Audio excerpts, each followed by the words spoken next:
Hello friends, welcome back once again. और हमारी ये सेकंड सीरीज जो स्टार्ट हो रही है वो है टीएस एलियट पर बेस्ड। इनके जो प्रीवियस ईयर क्वेश्चन पेपर हैं डिफरेंट डिफरेंट एग्जाम्स के, उससे लिए गए हैं। और आपकी यूथ पब्लिकेशन बुक जो आती है उसी के क्वेश्चन हैं। तो आइए स्टार्ट करते हैं। First question is who reduced the length of the Waste Land drastically and brought to the present stage. आज हम जिस वेस्टलैंड को पढ़ते हैं उसमें आप देखते होंगे कि 430 लाइन्स हैं। तो ये जब एक्चुअल में जो ये था, इसका ओरिजिनल वर्जन जो था, उसका ड्राफ्ट था, वो उसका डबल था लगभग। फिर किसके कहने पर टीएस एलियट ने इसका जो ड्राफ्ट है वो काट छांट की उसमें और इसको 430 लाइन्स तक लेकर आए। तो ऑप्शंस हैं किनके कहने पर उन्होंने ऐसा किया। A John Mansfield, B Ezra Pound, C W B ईस्ट, D William Carlo Williams. And the right answer is B Ezra Pound. ये 1922 में लिखी गई थी वेस्टलैंड, और इसका जो ओरिजिनल कंटेंट था वो इसका डबल था लगभग। लेकिन इजरा पाउंड के कहने पर टीएस एलियट ने खुद इसका जो ड्राफ्ट था वो काट छाट करके इतना छोटा किया, तब भी ये पोएम काफी बड़ी है और 430 लाइन्स की है। Second question is the fourth part of the Waste Land is titled as a game of chess, what the thunder said, the fire sermon, death by water. तो इसका आंसर है option number D, death by water. लेकिन कई बार हो सकता है हमें पता होता है तब तो आसान है, लेकिन अगर हमें इसके सीक्वेंस नहीं पता है तब क्या होगा। मान लीजिए कि क्वेश्चन आ जाए कि वेस्टलैंड में कितने पार्ट हैं, या फर्स्ट पार्ट कौन सा है, सेकंड पार्ट कौन सा है, थर्ड फोर्थ फिफ्थ ऐसे आ सकते हैं। तो इसके लिए हमें ये याद होना चाहिए कि वेस्टलैंड में 5 पार्ट्स हैं और उनके नाम क्या हैं। याद करने की एक शॉर्ट ट्रिक है, मे बी आपके साथ भी वर्क करें, मेरे साथ तो की थी। तो पहला पार्ट इसका देखिए, पहले याद रखिए कि द वेस्टलैंड एक टीएस एलियट की पोयम है, जिसमें मान लीजिए कि 5 लोग एक मृत आदमी को दफनाने जाते हैं, the burial of the dead. ये हो गया आपका first part. Second part a game of chess, यानी वो 5 लोग जब दफनाने के बाद आते हैं तो गेम खेलने लगते हैं, चेस। कौन सा गेम? चेस। फिर गेम खेलते खेलते अचानक देखते हैं कि कहीं आग लग गई। वो उस आग को पानी से बुझाने जाते हैं,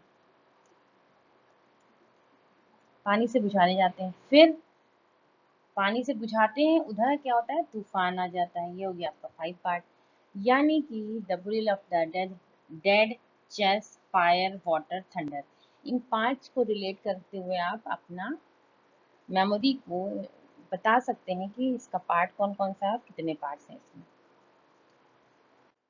next, in which year was the poem Gerontion published? 1919, 1920, 1921, 1922, 1923, and the right answer is 1920. It is an 8 stanza poem, 8 stanza की ये पोएम है, जो कि अनइवन सेट्स ऑफ लाइन में है, यानी कि हर स्टैंजा में बराबर लाइन नहीं है, डिफरेंट डिफरेंट लाइन है। ये लिखा गया फ्री वर्स में, जिसमें कोई भी राइमिंग स्कीम नहीं है, और साथ ही ये ड्रामेटिक मोनोलॉग है। ये है टेक्स्ट। ये टेक्स्ट जो इनका है वो है ड्रामेटिक मोनोलॉग में। ड्रामेटिक मोनोलॉग क्या आता है? जब स्पीकर खुद से ही बात करता रहता है, एक क्या कहेंगे, अज्यूम करता है कि उसके सामने पब्लिक है और वो उसे अकेले ही बोलता जाता है, तो उसको कहते हैं ड्रामेटिक मोनोलॉग। मोनो मतलब सिंगल होता है, और जब आदमी खुद ही से बात करता है किसी वर्क में तो उसे मोनोलॉग कहा जाता है। नेक्स्ट है which of the following is not a section of the Waste Land? फिर देखिए क्वेश्चन आ गया कौन सा इसमें सेक्शन नहीं है।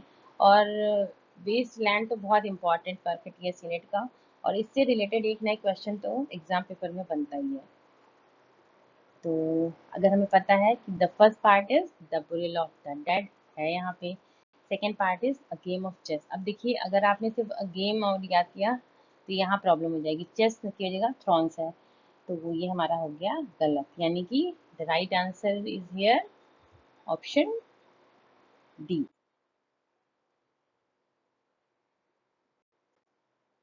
नेक्स्ट है Tradition and Individual Talent was published in. ये किसमें पब्लिश हुआ था? द मैट्रिक्स में, द ग्रैंड रिव्यू में, द लिटिल मैगजीन में, the Egoist, the Great Writers, and the right answer is the Egoist में ये पब्लिश हुआ था in 1919. In which poem of T.S. Eliot do these lines appear? I have heard the mermaids singing, each to each. I do not think that they will sing to me. ये किसकी बात कर रहे हैं? I heard the mermaids singing, each to each, and I do not think that they will sing to me. Options are The Holy Man, The Love Song of J. Alfred Prufrock, The Wasteland, Four Quartets, Ash Wednesday, and the right answer is option B, The Love Song of J. Alfred Prufrock, जिसकी सबसे famous line भी यार अक्सर exam में आती है, April is the cruellest month. यहाँ से पोएम शुरू होती है। T S. Eliot the Waste Land was dedicated to, किसे डेडिकेटेड है? शेक्सपियर को, लैम्ब को, इज़रा पाउंड को और मिल्टन को। तो इसका सारा श्रेय उन्होंने दिया है इज़रा पाउंड को। T.S. Eliot's The Wasteland was dedicated to Ezra Pound. T.S. Eliot's The Wasteland concludes with a phrase from which language? किस लैंग्वेज का उन्होंने फ्रेज यूज किया है? लैटिन का, फ्रेंच का, जर्मन का, संस्कृत का? तो इसमें दिया हुआ है वर्ड संस्कृत का, जो कि है शांति शांति शांति। लास्ट लाइन जो है उसकी वो क्या है? दत्ता दयावदम दयम्यता, शांति शांति शांति। इस तरह से उसकी जो लास्ट लाइन है वो है। Dissociation of sensibility was introduced into literary criticism by T.S. Eliot in his essay on, ये जो टर्म है डिसोसिएशन ऑफ सेंसिबिलिटी, ये फर्स्ट यूज हुआ था टी.एस. एलियट के द्वारा क्रिटिसाइज करने में, लिटरेरी क्रिटिसिज्म लिखने में, जो कि कौन सा था? Milton, metaphysical poets, poetry and poets और हेमलेट। तो जो टी.एस. एलियट ने लिखा था वो था मेटाफिजिकल पोइट्स। इसमें जो ये टर्म था वो ये रिफर करने के लिए था कि जो 17th सेंचुरी के राइटर्स थे, पोइट थे, उनका जो इंटेलेक्चुअल थॉट था वो बहुत हाई था। मतलब अगर वो बहुत पढ़े लिखे थे, बहुत नॉलेजेबल थे, तो वो ऐसा शो भी करते थे कि उनकी राइटिंग से ही वो झलकता था। जैसे आप मिल्टन को लीजिए, तो मिल्टन की राइटिंग में जो वर्ड्स हैं, जो थॉट्स हैं, वो बहुत हाई क्लास के हैं। मतलब अगर आप कम पढ़े हैं, कम पढ़े लिखे हैं, तो आपको शायद उनकी बातें समझ ही नहीं आएंगी। मतलब उनके लिटरेचर को पढ़ने के लिए भी बहुत आपके पास दिमाग होना चाहिए। तो इसी को उन्होंने डिसोसिएशन ऑफ सेंसिबिलिटी नाम दिया था। In which of his essays T S. Eliot introduced the term objective correlative?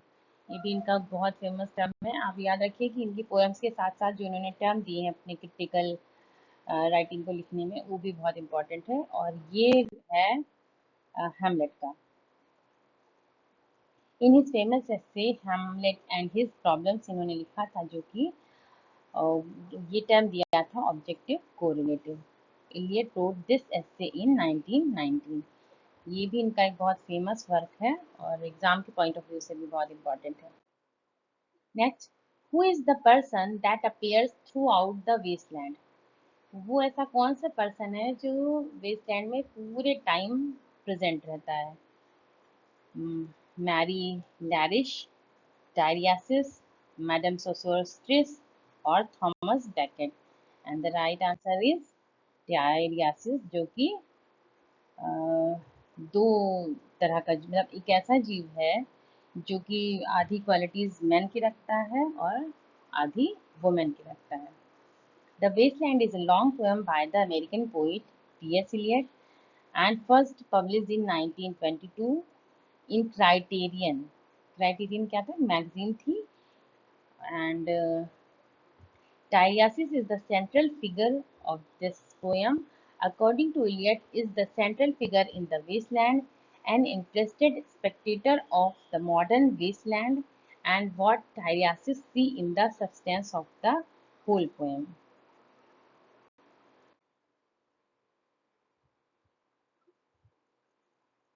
Who was believed to be a classicist in literature, royalist in politics and Anglo-Catholic in religion? किसे माना जाता है?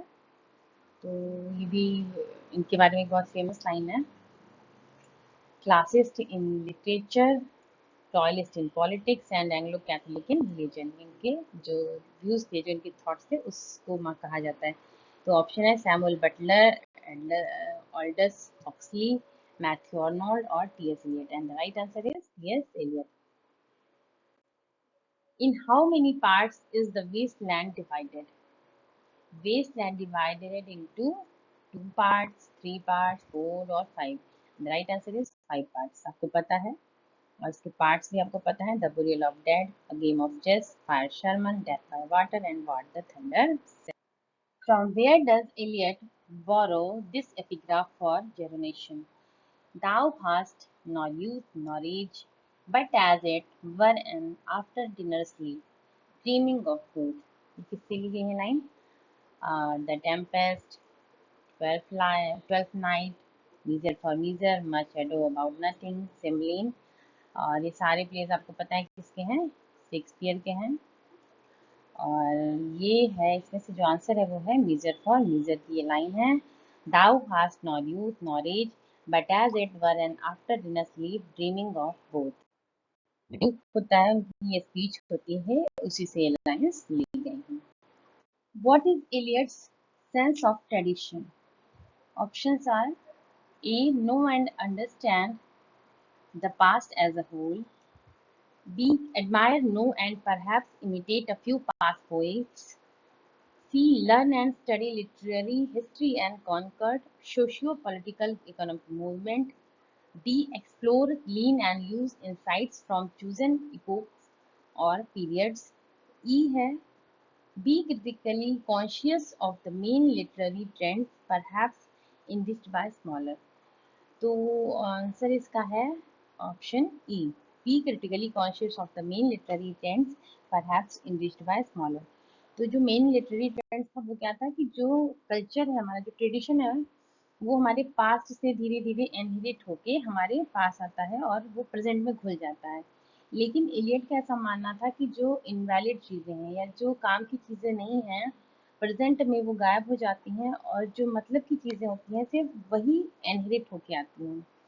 तो वो बहुत ही क्रिटिकल मतलब कॉन्शियस थे इस बारे में कि जो पास्ट है हमारा, उसकी अच्छाइयाँ ही हमारे प्रेजेंट में आनी चाहिए, ना कि उसकी बुराई। When Eliot makes these observations, what is he rejecting? जब उन्होंने ये नीचे वाली बात कही है, तो उन्होंने क्या नकार दिया है, किस सब्जेक्टिविज्म को इन्होंने नकार दिया? रीड करिए। The difference between art and the event is always absolute. The poet has no personality to express. He is merely a medium in which impressions and experiences combine in peculiar and unexpected ways. Impression and experiences which are important for the man may find no place in his poetry, and those which become important in the poetry have no significance for the man। मतलब जब हम poetry लिखते हैं तो उसमें अपनी इच्छाओं की बलि दे, मतलब अपनी इच्छाएं मायने नहीं रखती हैं, हम वो लिखते हैं जो मानवता के लिए ज़रूरी है। हम अपनी फीलिंग्स उसमें नहीं, पोइट्री में हम खुद की फीलिंग्स नहीं ऐड कर सकते। ये कहना था टी.एस. इलियट का। तो ऐसा कहते हुए उन्होंने किस सब्जेक्टिविज्म को नकारा था? क्लासिक को, रोमांटिक को, नियो क्लासिक को, ऑब्जेक्टिविज्म को, या नियो क्लासिक सब्जेक्टिविज्म को, या फिर रोमांटिक इमेजिनेशन को। तो इन्होंने नकारा था रोमांटिक सब्जेक्टिविज्म को। दरअसल there is always a difference between the artistic emotion and the personal emotion. जो राइटिंग के लिए यूज होता है इमोशन और एक पर्सनल इमोशन, वो अलग अलग होता है पोइट का। जैसे ओड टू नाइटिंगेल जब कीट्स ने लिखा है, तो उसमें वो बहुत सारे इमोशंस वो ऐड करते हैं which have nothing to do with the nightingale, जिनका नाइटिंगेल से कोई लेना देना नहीं है। The difference between art and the event is always absolute. जो आर्ट और इवेंट होता है उसको वास्तविकता के तौर पर ही मतलब लिखा जाता है, जिसका मतलब ही नहीं है नाइटिंगेल से, उसकी बात हम क्यों करें। The poet has no personality to express, he is merely a medium. मतलब पोइट खुद की कोई पर्सनैलिटी नहीं होती है, वो सिर्फ माध्यम होता है जो उसके आसपास घट रहा है जो भी है उसको दर्शाने का, उस एक्सपीरियंस को या फिर उस इम्प्रेशन को सिर्फ उसे दिखाना होता है, ना कि उसे अपने खुद के इम्प्रेशन या एक्सपीरियंसेस को उसमें ऐड करना होता है। ये इलियट का मानना था। So Eliot rejects romantic subjectivism. Eliot quotes this sentence in one of his essays. Eliot ने ये कोट किया था सेंटेंस अपने एक एसे में। He was desirous to use English words with the foreign idioms. ये वर्ड मतलब ये लाइन किसने ओरिजिनली कही है और किसके बारे में कही है ये बताना है हमें। तो ऑप्शंस हैं, ड्राइडन शेक्सपियर के बारे में कहते हैं, ड्राइडन सिडनी के बारे में, या फिर डॉक्टर जॉनसन ड्राइडन के बारे में, या फिर ड्राइडन जॉनसन के बारे में, या फिर डॉक्टर जॉनसन मिल्टन के बारे में। तो इसका राइट आंसर है डॉक्टर जॉनसन मिल्टन के बारे में लिखते हैं कि उनके पास ये मतलब टेक्निक थी। He was desirous to use English words with the foreign idioms. In Eliot's consideration, the poets of the 18th century were intellectuals who thought but did not feel. The romantics of the 19th century felt but did not think. Tennyson and Browning can merely reflect or ruminate but cannot express their experience poetically. Eliot diagnosed this and coined the phrase. Eliot ने ये phrase coin किया था इसलिए क्योंकि उनका मानना था कि 18th सेंचुरी इंटेलेक्चुअल थी लेकिन वो फील नहीं करती थी। जो रोमांटिक्स थे वो कुछ ज़्यादा ही फील करते थे पर वो सोचते नहीं थे, और जो टेंशन थे वो जो सोचते थे उसको एक्सप्रेस नहीं कर पाते थे पोइटिकली। तो इसको कहा गया है टी.एस. इलियट ने इस चीज़ को क्या कहा है, इसको उन्होंने नाम दिया ऑब्जेक्टिव कोरिलेटिव का, या फिर डिसोसिएशन ऑफ सेंसिबिलिटी का, या फिर निगेटिव कैपेबिलिटी, या ट्रेडिशन एंड इंडिविजुअल टैलेंट, या फिर थियरी ऑफ इम्पर्सनैलिटी। तो इन्होंने इसे कहा था ऑप्शन बी, इलियट्स थियरी थी dissociation of sensibility. Why does Eliot say no poet, no artist of any art has his complete meaning alone? क्यों ऐसा था इलियट का मानना कि कोई भी पोइट, कोई भी आर्टिस्ट अपने आप में पूरा नहीं होता है, मतलब उसके जो तार होते हैं वो कहीं ना कहीं उसके पास्ट से या प्रेजेंट से जुड़े हुए होते हैं। Option A, because the poet should be altered by the present as much as the present is directed by the past. B. Because as a principle of aesthetic comparison with the past ones are desirable. C. Because any new poet or artist must inevitably be judged by the standards of the past. Because the past cannot be a lump nor could the present help create works on its. या फिर because in language the poet's medium, the past and the present exist and continued. तो इसका answer है option E, no poet no artist of any art has his complete meaning alone. क्यों? क्योंकि जो उसका past होता है you can not value him alone, you must set him for contrast, मतलब आप दोनों के कंपैरिजन में ही किसी को जज कर सकते हैं। उनका कहना था कि जो पास्ट है वो अल्टर्ड किया जाता है प्रेजेंट के द्वारा, और प्रेजेंट जो होता है वो डायरेक्टेड होता है पास्ट के द्वारा। The dominating theme in the Waste Land is, क्या डोमिनेटिंग थीम है? द सिटीफाइड मॉडर्न सिविलाइजेशन, और ट्रेडिशनल रूरल लाइफ, और deeply religious and spiritual life, और अनरियलिस्टिक इमेजिनरी लाइफ। तो आपको पता है कि जो डोमिनेटिंग थीम है वेस्टलैंड की वो है deeply religious and spiritual life. So the option number C is the right answer. These are some exam points. When did Eliot get his degree of graduation? कब मिली थी उन्हें डिग्री? तो ये मिली थी 1910 को हार्वर्ड यूनिवर्सिटी से। This is the way the word ends, not with a bang but a whimper. These lines appear in The Hollow Man. Time present and time past are both contained in time future, and time future contained in time past. These lines have been taken from, yes, four quartet is the right answer. I have given you power of choice and you only alternate between futile speculation and unconsidered acting. From which drama have these lines been taken?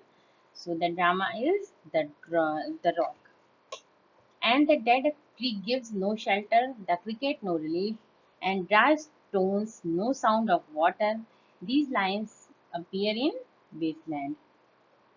तो आज के लिए इतना ही. Next part के साथ हम जल्दी ही मिलेंगे. Thank you very much.